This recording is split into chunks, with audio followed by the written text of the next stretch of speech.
So I've known Brandon now since 2019 at DerbyCon with the late, great Spencer Geetson and Paku. And he's here to talk to us about IAM Hero to Console Zero, how to legally unalive your users and get away with it. All right. Thanks, everybody. Thanks.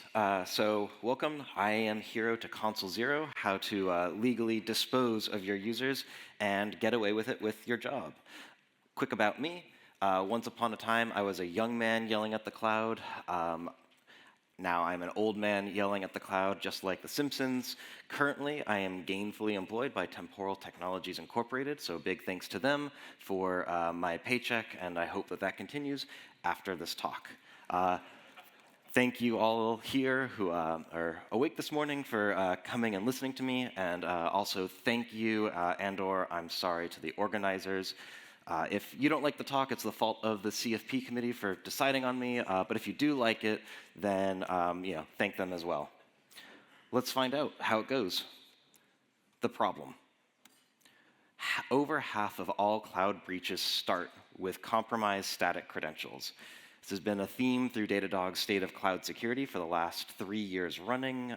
Curtis's talk yesterday, the #1 issue, observation, static keys get you owned. People have tested this. You leak an API key, and it's kind of a race between Amazon quarantining it and attackers taking it and pillaging your infrastructure.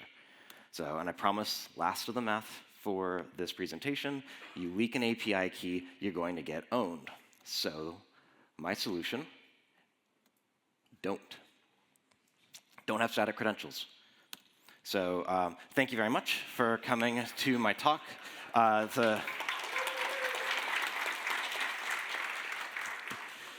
slides will be up online soon. There's a blog post coming, and that's pretty much it. Just don't have static credentials. This slide's not for the people in the room. It's for a future research project.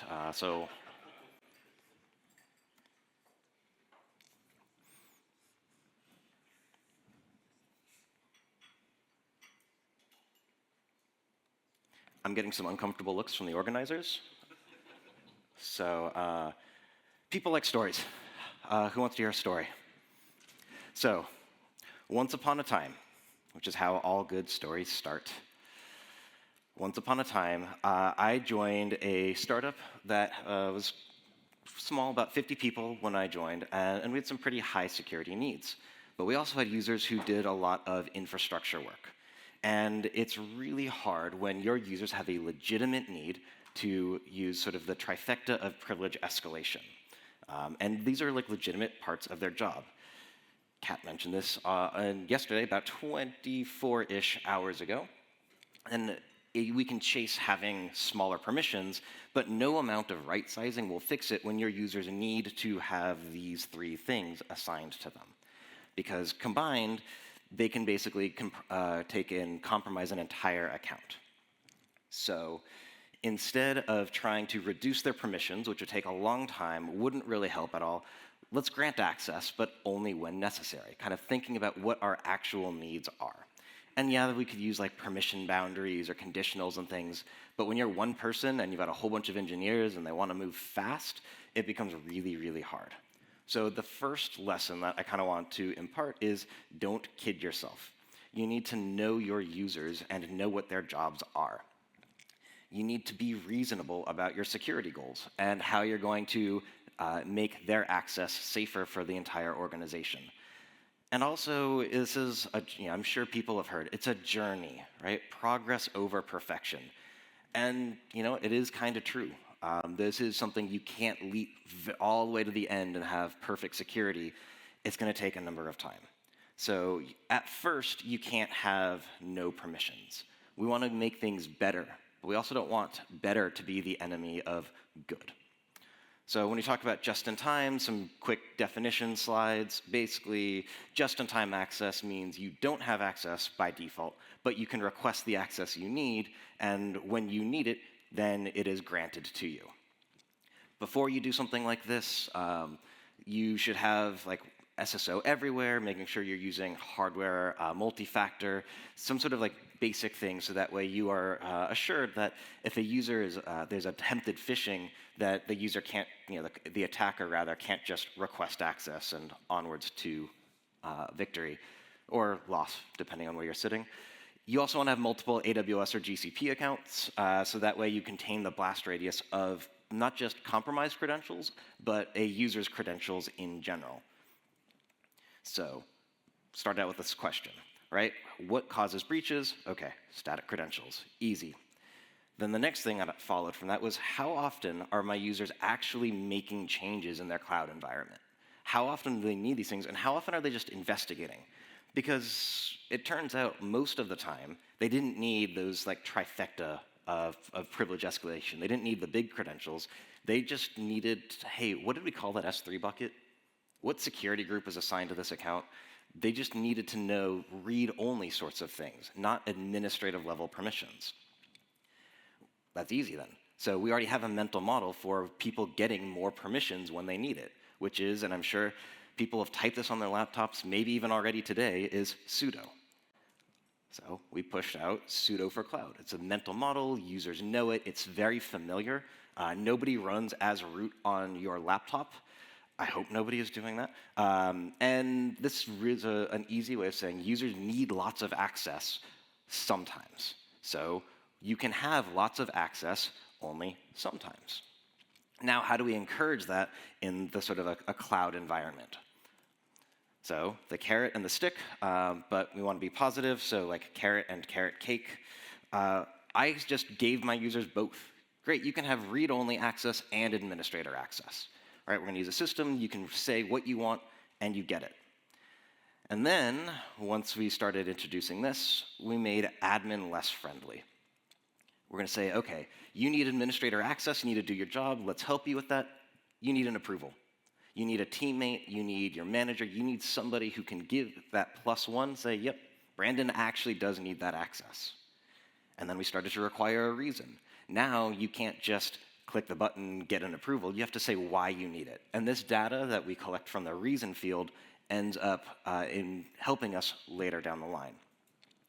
And then the duration got shorter. Started to say, OK, you can have 8 hours of access, right? We should all be working like 8 hours a day, 9 to 5, allegedly.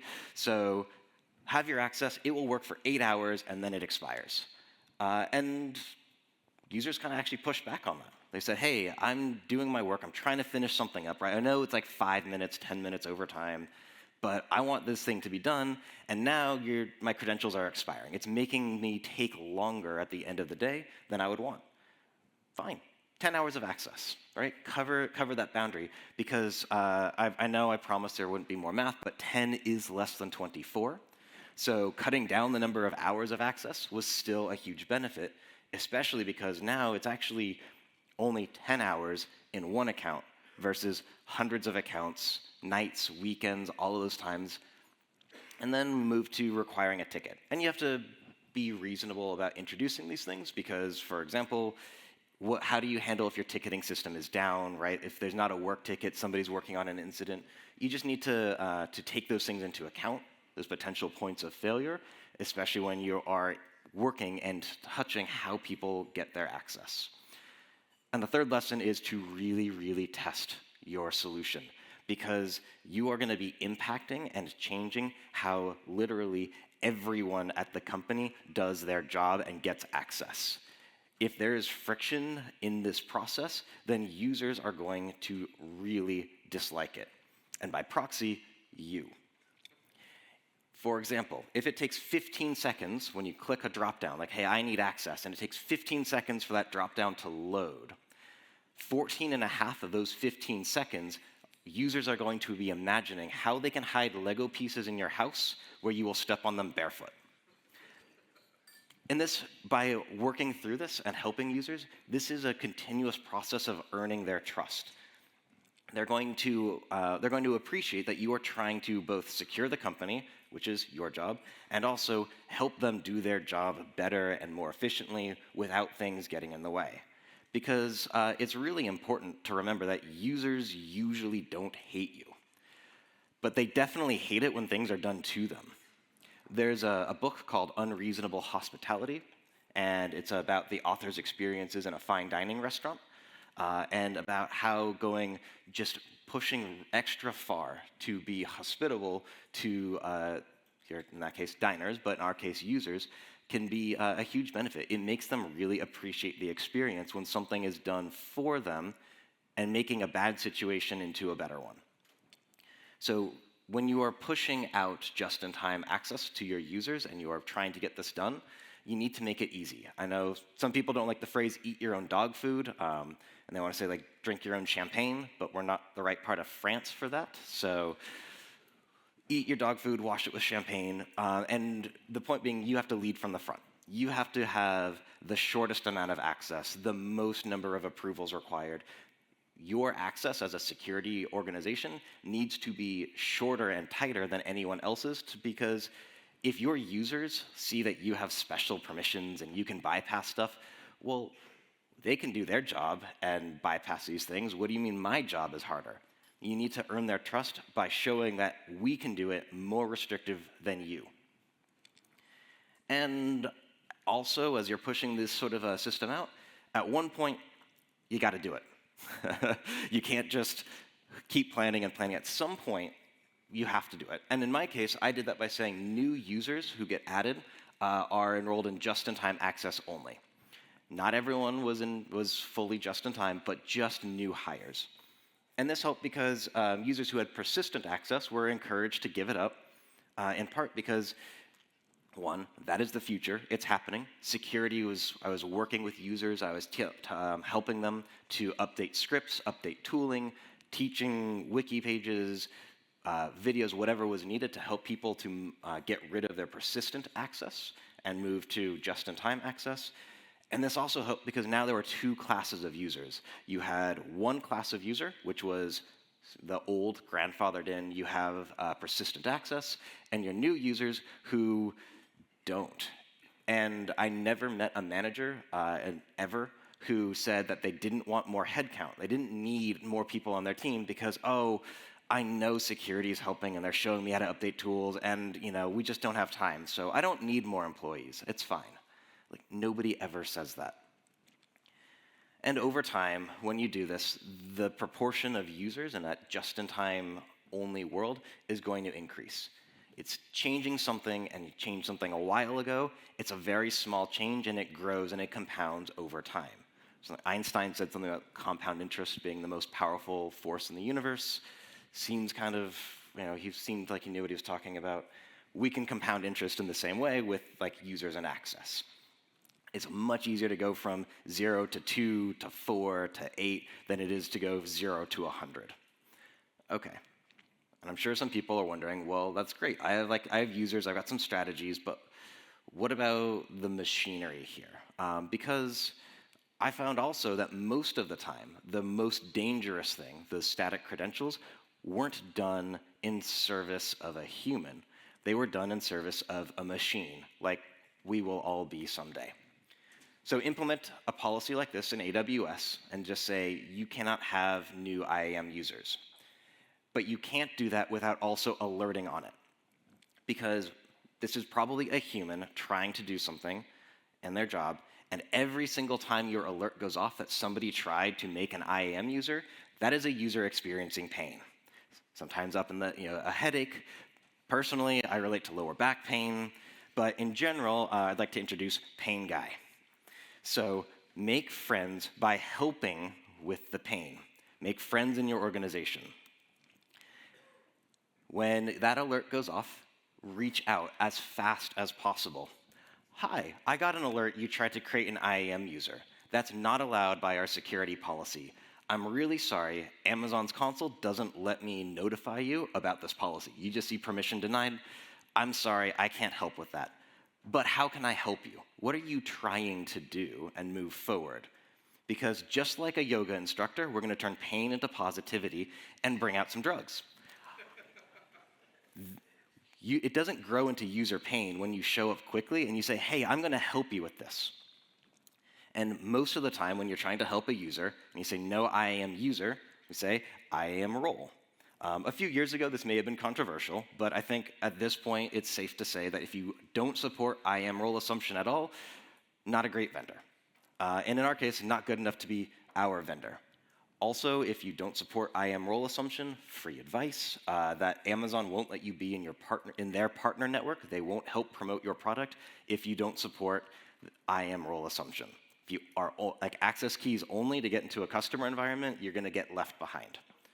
So when users want to do something, they want to bring in a vendor, they're trying to explore, only support ones that do role assumption, and don't add new users if they don't meet your criteria. Also, check over all your existing vendors because you will probably see an IAM user tied to a vendor, and you want to migrate away from that. You want the new vendors to be roles only, and if you can't, there's contracts, they don't support it, that's fine. You've got plenty of other things to do. Add it to a risk register, move on. So, little awkward because no role, no vendor, yeah? Well, there are some weird parts of AWS.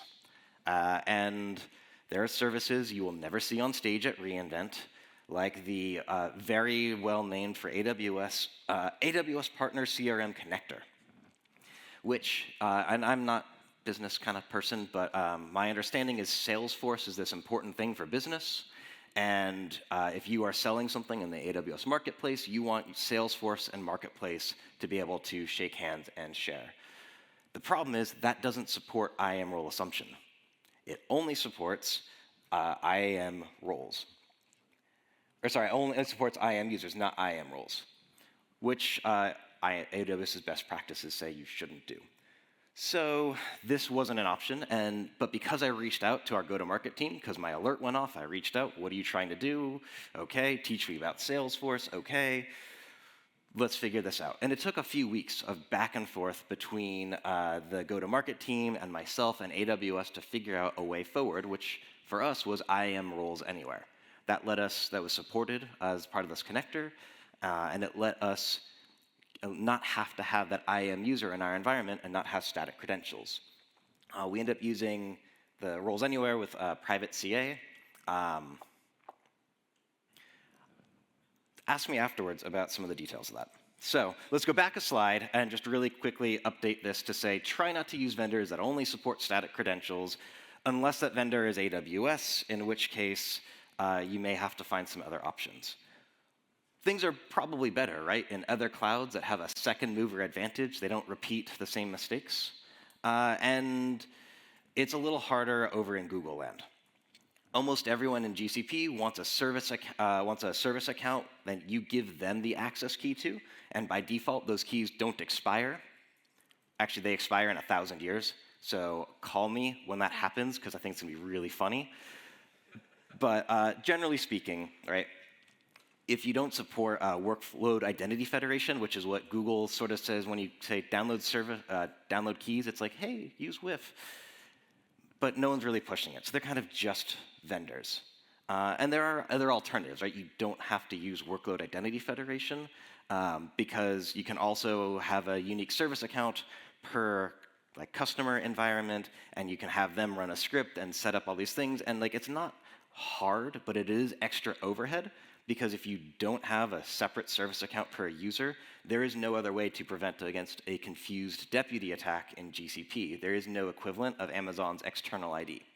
So I would kind of hope that people in this room can ask their vendors when they're connecting to Google Cloud accounts to not just support static access keys, to support other options. There's at least 2 of them. I'm sure that there are more, but we should do better.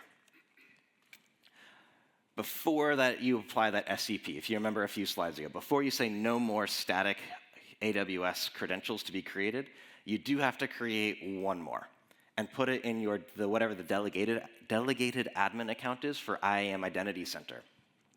Doesn't need API keys, doesn't need a password. We have ours just MFA only. It's in a shared secret vault, and that way it's ready if we do need. Right? If there's an issue with our just-in-time integration, we can go and do this manually.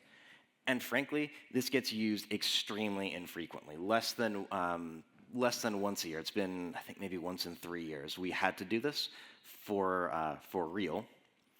And mostly this is because our users, we want to win user trust. They come and they say, hey, if there's a customer incident and the just-in-time system is broken, that's going to be a bad day, but I still need to solve my customer's pain. I need to help them.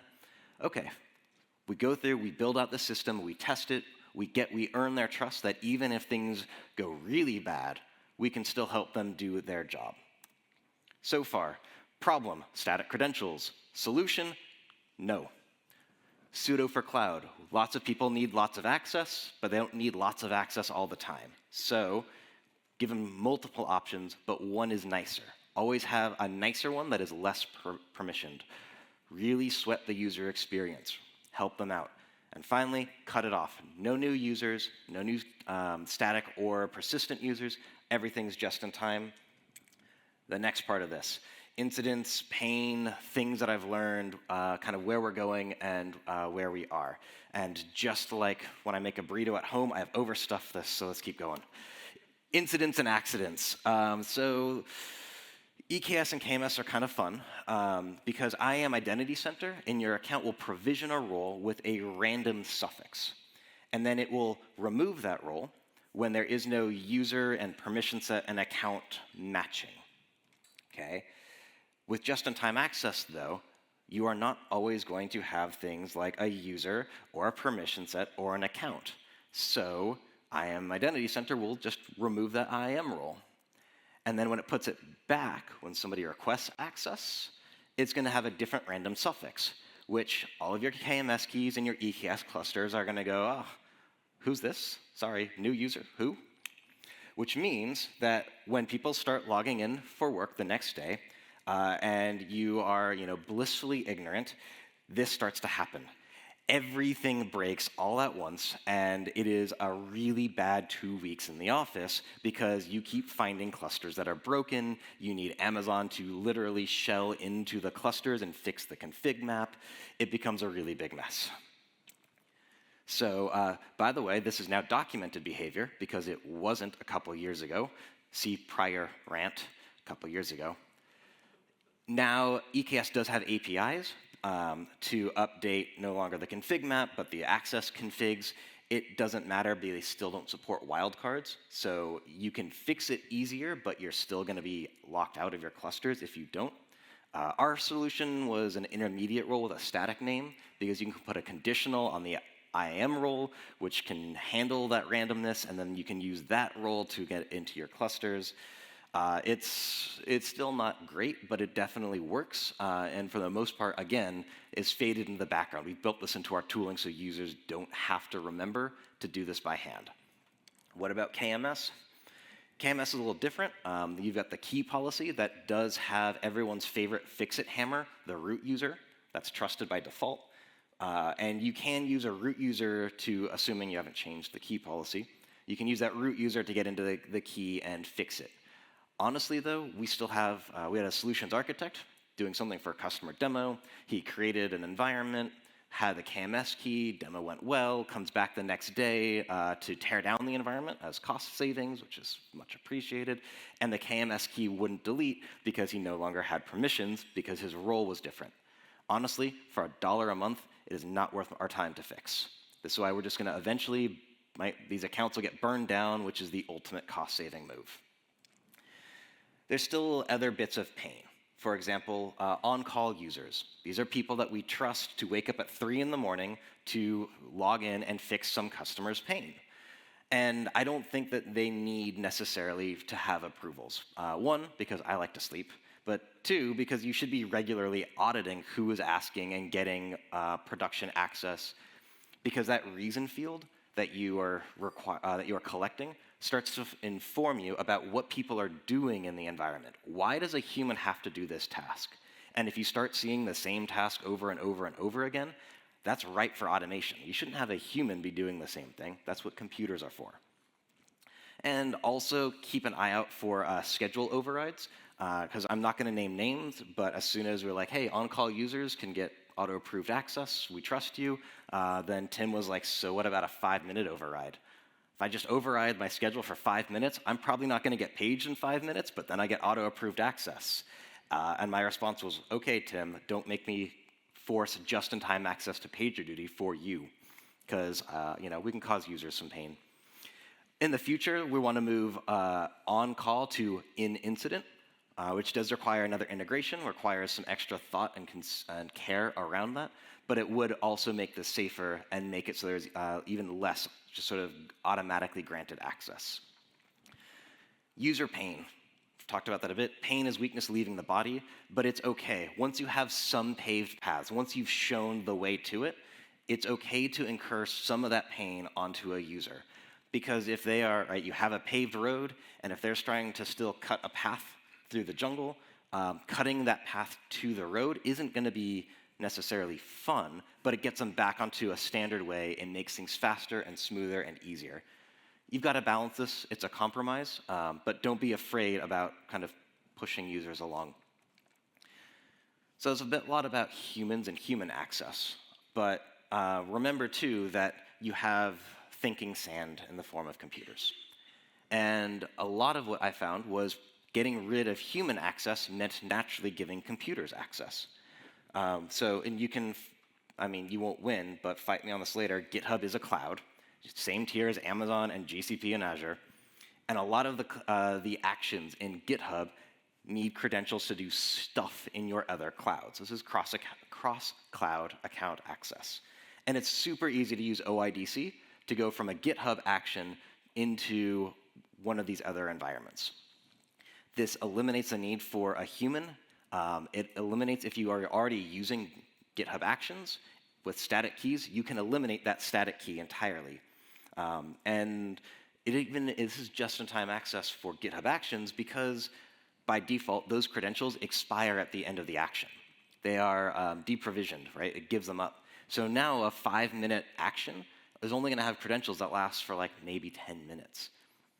So, and I know that the chances of a supply chain attack hitting GitHub is probably pretty small, but just in case it does happen and somebody tries to exfiltrate credentials from your environment by, I don't know, putting them in the build logs, base64 encoded, the chances of those credentials being useful to an attacker is slim to none.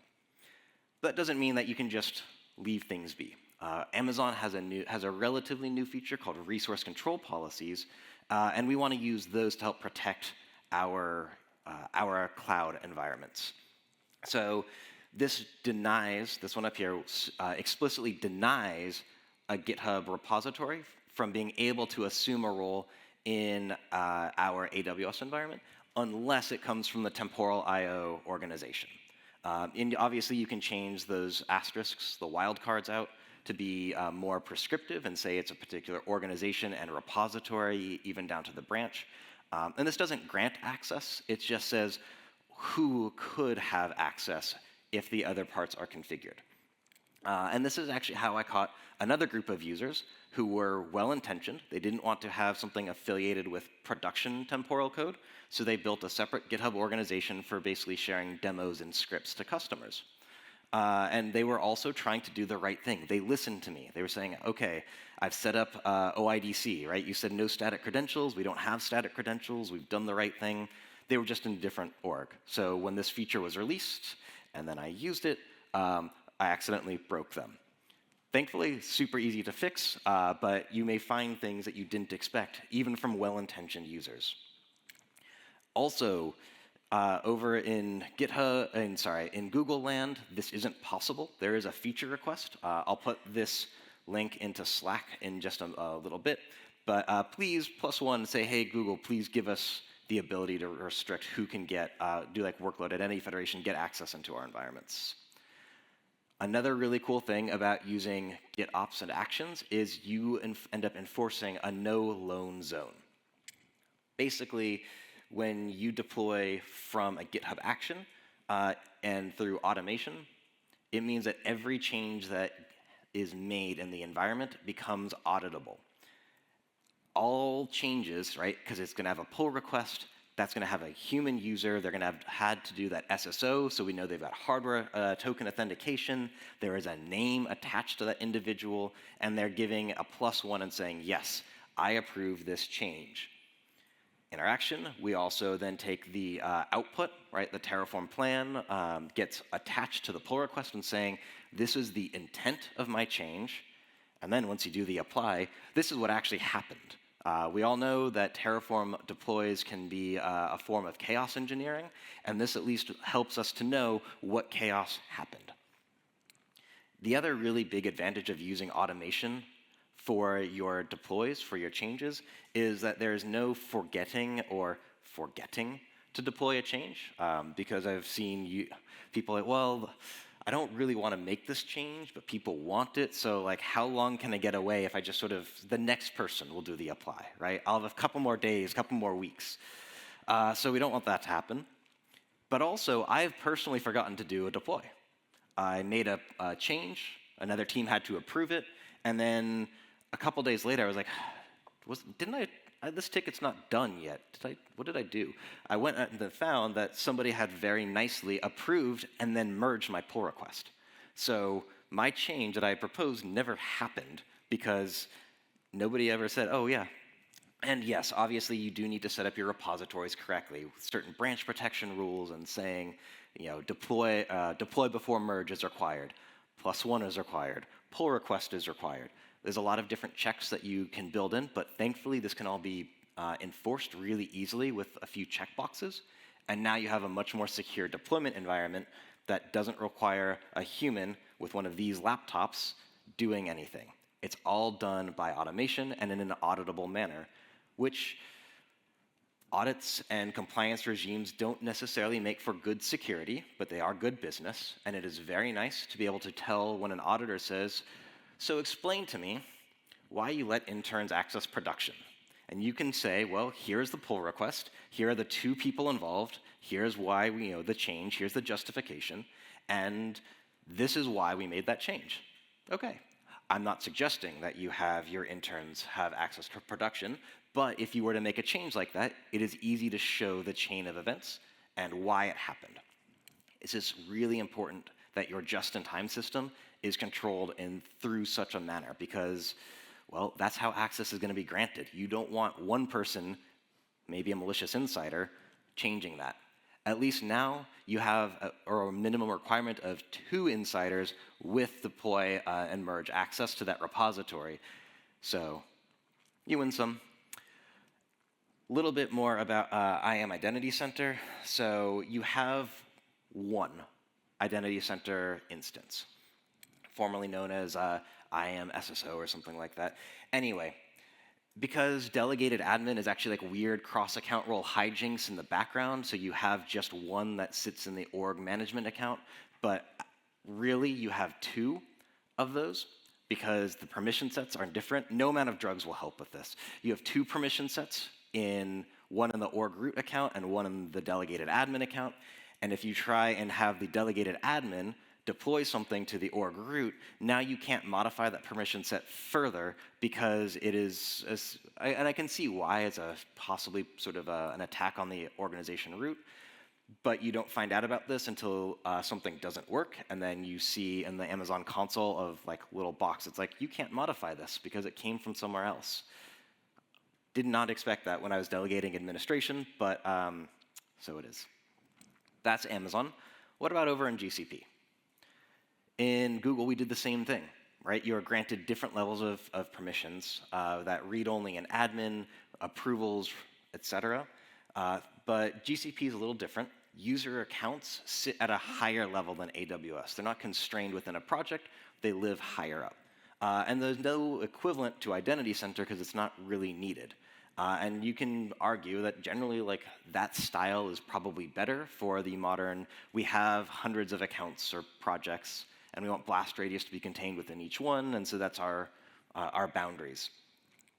At the same time, there is still pain, because while assignment is relatively fast, modifying a deployed role is much slower.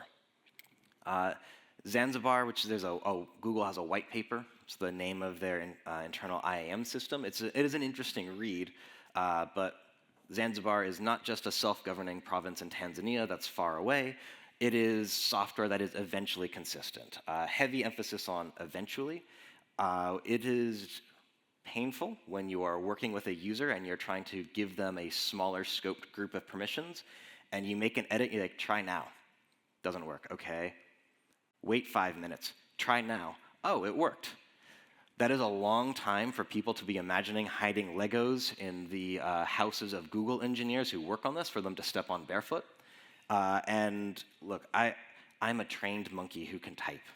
I don't care why it's slow. I understand there are very good reasons for it, but it is difficult to try and help users and be experiencing this kind of a pain. See, users don't like things being slow. We like instant gratification. So some of you may know about Maslow's hierarchy. Essentially, what I'm going to do here is make a pyramid. And so we have humans. Kidding. We don't have humans. We have users, right? That may be a human, that may be a machine. In any case, if it is a human, we want them into IAM Identity Center. Now we're going to get away from just AWS centrism because we have everyone consolidated, and now we're going to give them only access when they need it, for what they need at different levels. And then the next step after we have this, and this is ingrained in the organization, we're going to cut down the permissions. Now we can start scoping the permissions down because, yes, you may have admin, but you probably don't need all of these things. So let's start to reduce that. And then after that, we can start building automation. We have the reason field. We know what people are trying to do in the cloud environment. So let's start automating the most common things. And you can do this through GitHub Actions. You can do this through any way of automating this that you want in your company. We just happen to use this. Now you have the automation in place. So this is for the thinking meat. Let's talk about thinking sand. With machines and computers, you will start out with things like scripts, which is good. Like this is a very reproducible way of acting. Maybe it is triggered by a human, but then that can get moved into GitOps. There's requirements, there's +1s, there's approvals. If you can, then do this at the same time as you move to GitOps, so you never have those static keys. But if you already have some static keys, move those to OIDC. Very simple. And now you can scope permissions down even further, because there are a lot of things that cloud consoles do in service of a human. They make it easy for a human by, for example, listing all your S3 buckets or all your storage buckets when you connect into the account. A human needs that so they know what to click on next. Automation knows which storage object, or which storage place it's going to, so it doesn't necessarily need that list all my buckets, the most fun permission name. It doesn't need all of that granted to it. It can have just exactly what it needs to do that job. And then finally, now that you have the scope permissions, you have all those things, you can get into self-healing infrastructure. You know what needs to be done. The humans have been doing it. We've taken that. We've moved it into automation. We've put all that together. It's either deployed or triggered from a system. Now we can work on getting that to be resilient and reliable, and we can focus on the next set of things that are problems. And lest we forget the beginning of this talk, start eliminating those users. I highly encourage you to be lazy and get rid of the easy ones first. If something hasn't been used in 100 days, just delete it. It hasn't been touched for that long, you probably don't need it. You can disable users, or you can restrict things down. Keep building reusable patterns when you encounter a new use case. Something shows up, teach people how to do it, you'll probably see it again. And keep going, keep driving it down. If you hit a block on one, there's probably more, and just keep driving that down more and more in your environment. Currently, we have 3 static IAM users in our environment. One is that break glass user. The next 2 I'll talk about on the next slide. We do have slightly more in GCP just because vendors only support that mode of integration, but we are definitely pushing on them and trying to reduce those down to 0 as well. We do have an alert configured for service key creation, so that way we can reach out and encourage users to move to something else if it is possible. So lesson 1, don't kid yourself. Don't get in the way of people's jobs. If you get in the way of someone's job and you are making their job harder, they will solve the problem, which is you. Don't be the problem. Help your users, hurt them a little bit, but keep helping them, right? The carrot and the stick model, sweating the details, you really want to help users move to a better future, and most of the time users care about doing security well as long as it's not getting in the way of their job. Really help them so that way you don't make their jobs harder. GCP permissions are slow to modify. AWS permissions are messy. Welcome to security. It's fun here. Use automation whenever possible, so that way those connections are through really just-in-time access, only when needed, with approvals. Makes your life easier. And finally, the last 2 users in our environment was the simple email service. Because if you're going to send email and you need to connect to the SES SMTP server, that only supports IAM users. Thankfully, those need like 3 permissions, so really small, not much of a risk, but it is fun on audits to talk about. So with that, now, thank you, the true end of the presentation. I've got some social media links. I have a website, which I sometimes update and don't break. And finally, we are hiring. So if this talk didn't discourage you from working with me, we are hiring in the near future for cloud security roles. Please keep checking. Thank you.